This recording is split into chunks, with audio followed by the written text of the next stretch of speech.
Having a happy home void of strife and unnecessary interferences is the utmost heart's desire of every woman. This was the reality of Stella's family, as she has the most loving husband in the person of Lionel and the sweet teenage daughter Thelma. Their marital bliss was assaulted when Lionel's father brought one of Lionel's younger siblings, Kent, to stay with them without notice. The young man suffers from recurring mental illness, and Stella is required to care for him in place of his mother.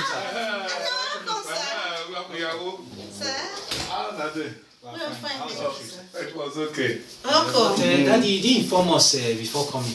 I want to before you question me, question now. Daddy, you should have informed us, and Kent is with you. Okay, yes. You see, I could have informed you. But he's been crying at home. He's almost alone at home. He wants to come and see you. He wants to come and see everybody. So I said, okay, come. You would not take up, you'll be the father. Eh? See the mother. And you. Yeah, brother. Yeah, which one's who again? No, the mother is no more there. I cannot take care of him now. And so you'll be okay, take care of him. Okay, Daddy. That's good.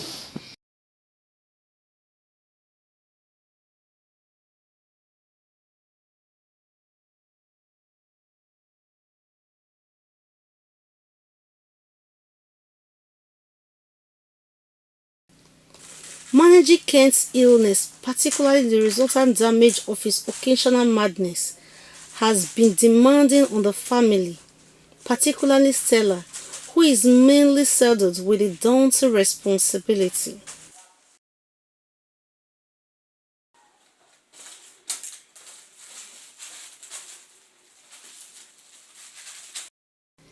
Lionel seldom stays at home due to the busy nature of his job, and sometimes unscheduled calls from friends and family.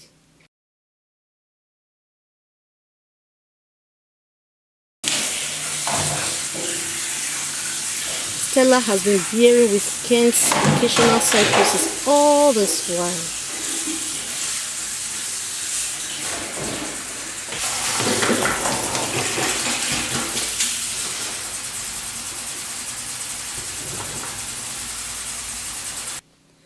She has taken him to the hospital on several occasions, but the medical relief he got deteriorated after a while, leaving her more worried each passing day.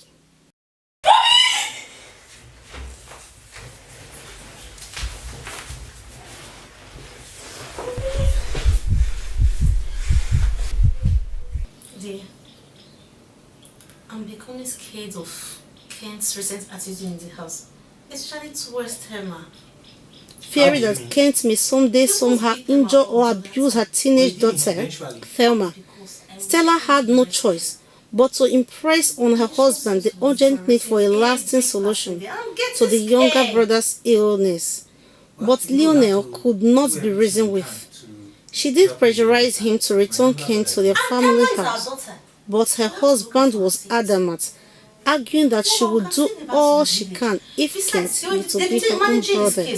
Before they brought him here, so they can still continue managing I will do no such thing. How dare you say that kind of a thing? If he was your younger brother, will you not do everything to make him better?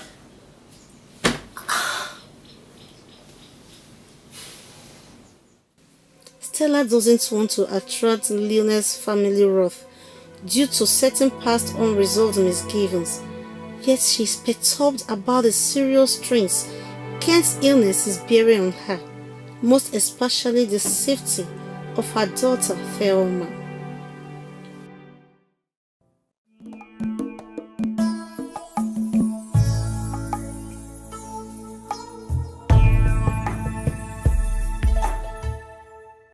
Research confirms that support from family members and friends is usually a key part of helping someone who is mentally ill. But why these families want to give this support, it can be a big deal as it drains them out psychologically, physically, emotionally, and even poses physical threats. So what then is the balance between giving support and making sure you're fine? Welcome to today's episode of Decisions. My name is Rachel Biogene and I'm your host. I have 3 guests to join me on today's episode to dissect what we're going to be talking about today, great worry. Just close to me is Pastor Frank Otomi. He's from Living Faith Church Ephraim and he's also the CEO of Mo Frank Business Venture. Welcome, sir. Good to have you on set. And sitting beside him is Pastor Kester Igodalo of Reality Ministries Worry. He's also the CEO of Kestex Solution ICT. It's good to see you, sir. So good to You're be looking here. good. Thank you. And the only woman in the house, she's Dr. Tina Isiche. She's from the Redeemed Christian Church of God, Delta Province, and she's also the Deputy Director at PTIF. Welcome, ma. Thank you. You look splendid. Thank you. All right, we'll just go straight to what we need to talk about today.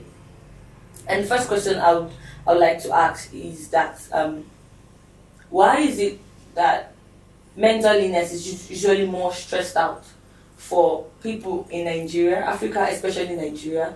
Why is it that they're not more when a family member is mentally ill, he or she is almost condemned? Like there's no the way it is for foreigners, there's really no life for them. They probably just leave them. I know of a friend that had his auntie. She was born with a mental illness. She died sometime this year, but she doesn't have a life. She just eats, wake up. There's nothing. She didn't have children. She was like something when she died. She didn't have a life outside it. Why is it that there are no institutions to help out with this thing, Dr. CJ? I think part of the challenges we have as a country when it comes to mental illness, the first thing is denial. Okay. People find it difficult to admit that there's a problem. So, and that's where it starts from, because they are not admitting that there's a problem. That denial makes it worse over time. And then by the time it now becomes glaring that there is a problem, It's almost too late. not that it's too late, because even the people that we see on our roads, if you give them the right care, they can be better. Yeah. Okay? But because of one stigma, nobody wants to be saying, oh, your daughter is mad, your daddy, your mommy, and all that. So we conceal it. And one of the ways we conceal that is by keeping them at home. At home, yes. Speaking on stigma, Pastor Frank, can you enlighten viewers on how not to stigmatize people with mental illness?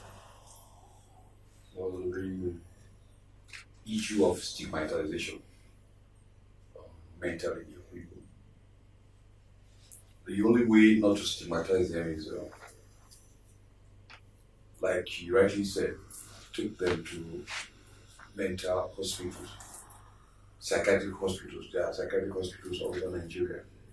Take them there and make sure they are treated instead of speaking evil about it, talking bad about it, or stigmatizing them.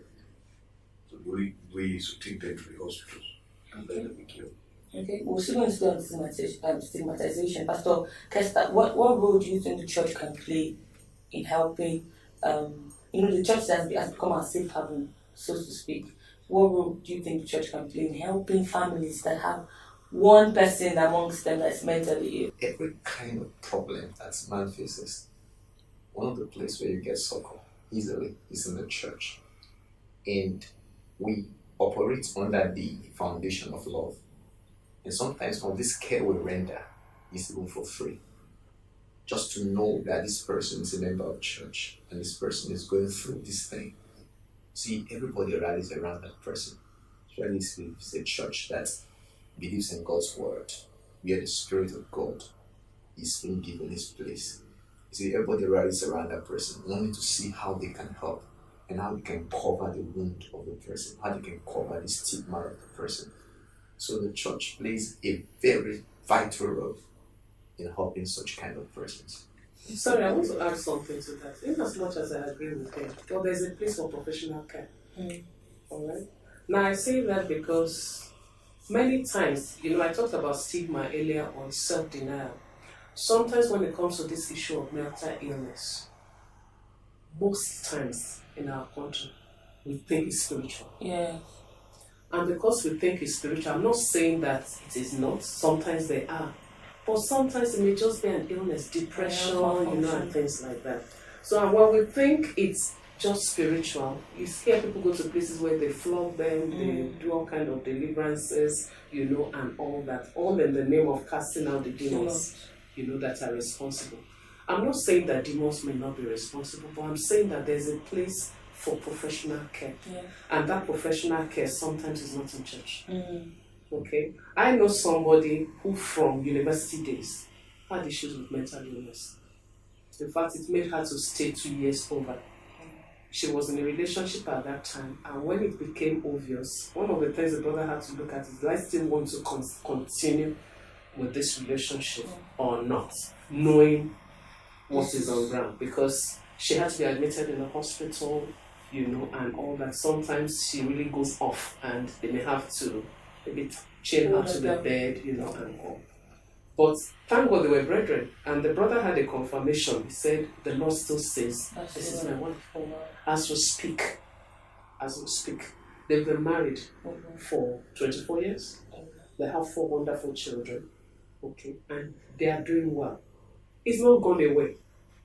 Wow. From time to time, thank God they're outside the country, but they lived here for a while.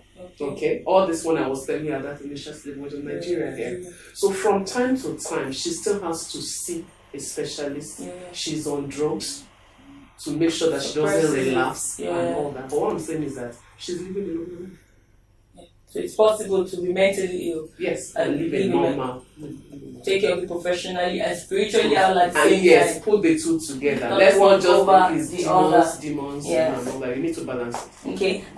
We're going to concentrate on family members more today than the person actually going through the mental illness, because sometimes I think when you have a family member that's sick, whatever kind of illness, the stress is usually even more on the caregivers than the individual himself or herself. So, Pastor Frank, how do we deal with resentment?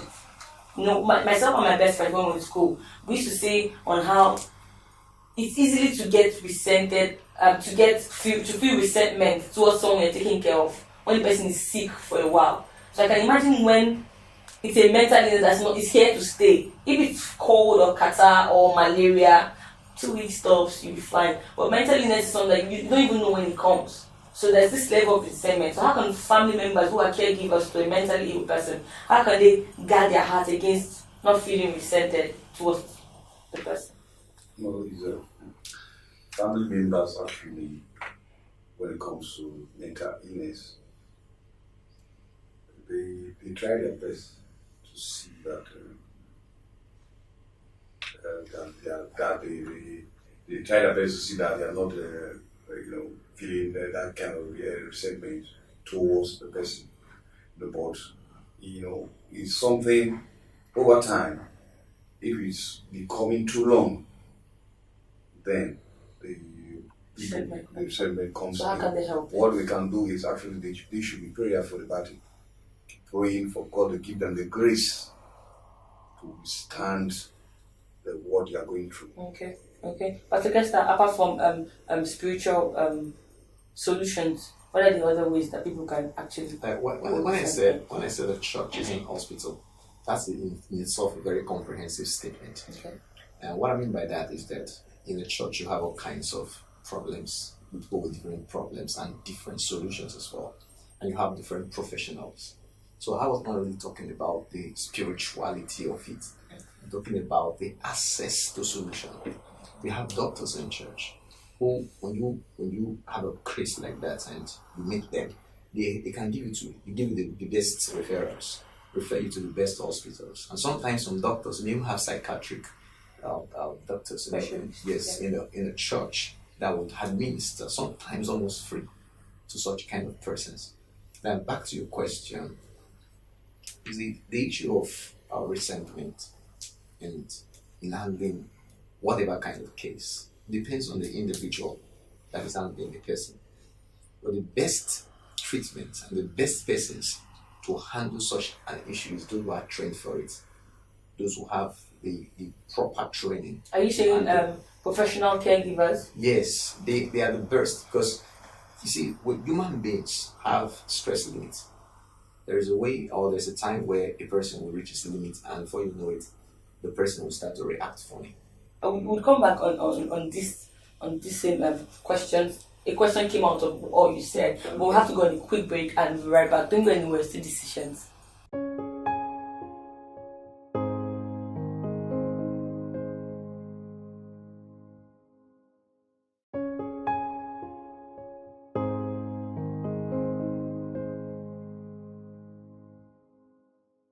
Welcome back to Decisions. Before we went on the break, we were just talking about how to handle family members that are mentally ill. Pastor Kester and Dr. CJ raised the point about getting professional caregivers, and that leads me to what I want to say next. A lot of families in Africa, in Nigeria especially, are laden with poverty. They don't have money. They like the basics of life is a struggle. So when you have to say mental illness, it's a big deal. I have an auntie who has a child. She was born 2000. That she's 18 now, but she's what you call an imbecile. I can't remember the professional medical word for it. And everybody kept telling her to take this girl to the village. That she would die there. That's literal. When Lagos, they said, take her to your mother in the village. They won't take care of her there, and she'll die, and you'll be fine. Like that's what they told her. Literally, not once, not twice, but. She didn't. The girl is still there. She's still almost. They didn't get professional care. At some point, she was going to professional school and was helping her, but no money. They had to withdraw and take her back home. So, how do you tell people that cannot feed to get professional care, Dr. CJ? It's a tough one, and I think when issues come up like this, it just brings it to the fore that our government has failed us. Yeah. Okay. Because there are some of those things that people should not have to pay for by themselves. Because when we eventually have them come up on the streets like that, they become a threat and a shame and a reproach to all of us. Yeah. To all of us. But for the families, what I would say is this. You know, one of the things about mental illnesses is that because we think the person is not going through any physical pain, Yes. you know, you are likely to do something. When rush somebody to the hospital. Yeah. Oh, my stomach. Oh, my head. Oh, the person is throwing up. That's you true. know, and all that. You want to go and look for the money anyhow. You're seeing the person in pain. Yeah. All right. But when it's a mental illness, our mindset is that it will calm down after a while. Okay, which it does because they are not mad all the time. Yeah. Okay, so I don't have money. After a while, I will calm down. So we just let it be, you know, like that. Especially when the finances are not there. Okay, but the right way to actually handle it is to make sure that they get into the hospital. It will cost money, all right, but perhaps would you look at it that way? That money you would have had to go and look for. When you have to go on emergency surgery. Yes. Oh, appendectomy, my tummy. Person is dying in 3 days. You know, kind of the thing. way you go and look for that kind of money, perhaps we should, you know, also do the same in this case, knowing that the person is actually sick. And many times when we take them to the hospital like that, when they keep them for some time, they get to know the kind of medications to give them and all that. If they stick with those drugs, you find that most of them fine generally. you get to do well. Okay, so they should put in the same urgency they would put in for a physically ill person. So that doesn't deteriorate. Yes, because when it deteriorates, it gets out of hand, and you get to eventually spend more, or even lose this person to mental illness completely. So let's nip it in the bud as soon as we can. Okay, to the next question: what are other housing plans we can give apart from them having to stay in our houses, Pastor Frank? You know, like I rightly said, the housing plans, like the only place they could go to is to go to psychiatric hospitals where they'll be taking good care of medically. There are also psychiatric homes. Okay, not necessarily hospital. Okay, so how does it differ? The difference is that rather than bring that person home for the family members to be the one caring after him, the psychiatric hospital, by the time it's like an old people's home, something like we have that. in Nigeria. I think so, even though they are not well coordinated. Okay. I want to ask Dr. CJ, as the only woman in the house, on how a woman can deal with that kind of situation when it's so as not to appear as the bad person in the family. Because in her mind, she might want to just deal with the situation because she's trying to take care of her daughter and her family. But everybody's looking at it that you are dealing with it that way because it's not your brother. So how can you suggest that? And she's still not the head of the home. The man gets to decide finally. So if the woman is more knowledgeable in taking care of a mentally ill person, she stays with the guy, so she knows what's up, what's going on. So how do you suggest that she suggests to her husband to handle the situation at hand? It's unfortunate, really, that when things happen this way, people always look at it and the angle of the woman doesn't really want in-laws, to come and stay in the house. But like we've been saying, keeping him at home is not helping him. So I think people, they need to look at it from that angle. It's not helping him, it's not getting better. So it's not by staying in the house. Yes, he needs a place to stay, but can we first give him care? And you don't have to give him that care right there in your house. Let him go get professional care, like we say, go to the hospital. All right. Now, why do you have to a psychiatric hospital? All right. He will be placed on medication. Now you could help people, but I tell people I don't have to bring everybody into my house to be able to help them. I don't have to. Okay, everybody, like he said earlier on, each person has his own life to live. You don't tie somebody down because of your own life issues. There is a limit to which everybody can bear that. So in this case, for instance, I think that when he said the husband is not reasoning with her, maybe he doesn't see anything wrong with what is happening, isn't it? And perhaps the man has not demonstrated those in front of him while he's around. He's not always around. He needs to understand that there is a threat to not just his daughter but even to his wife. There's no man in the house. You've left that man who is psychotic with 2 females in the house. Okay, so I don't know whether we want to come back and find out that they have not just been physically but maybe even sexually abused. It could happen. It could happen. So, what I will advise in this case is let him take him to a psychiatric hospital. And when he's discharged, he should go back home. Go back home to his parents.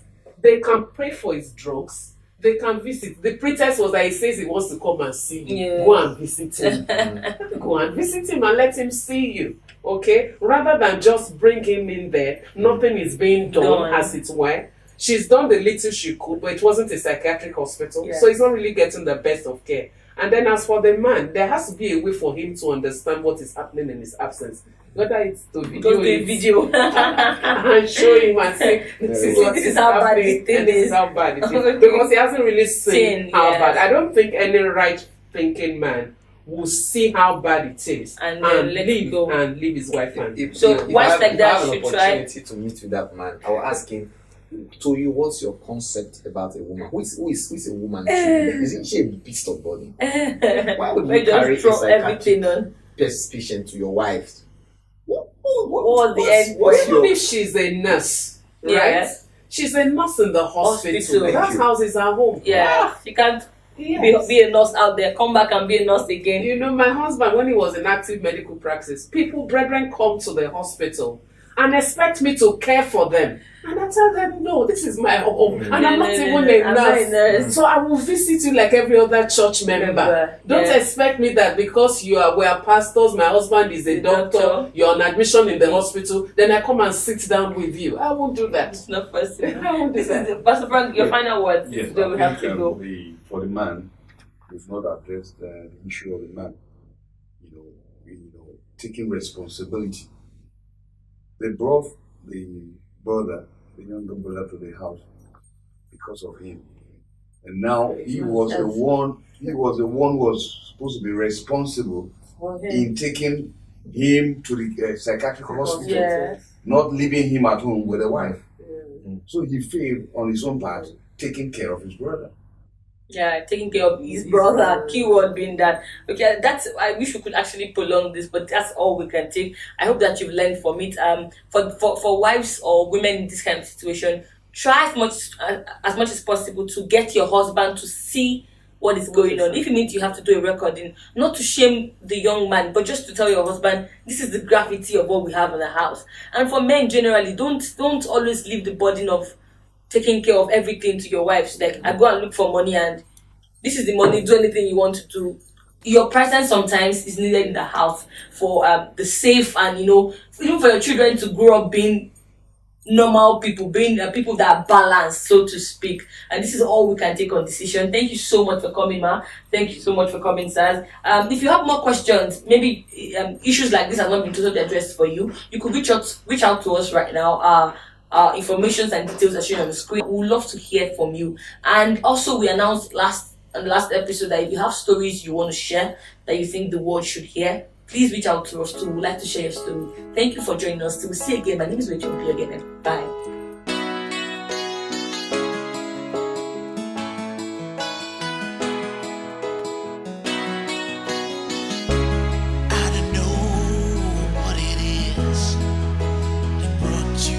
Today, I don't know what it is you've been looking for.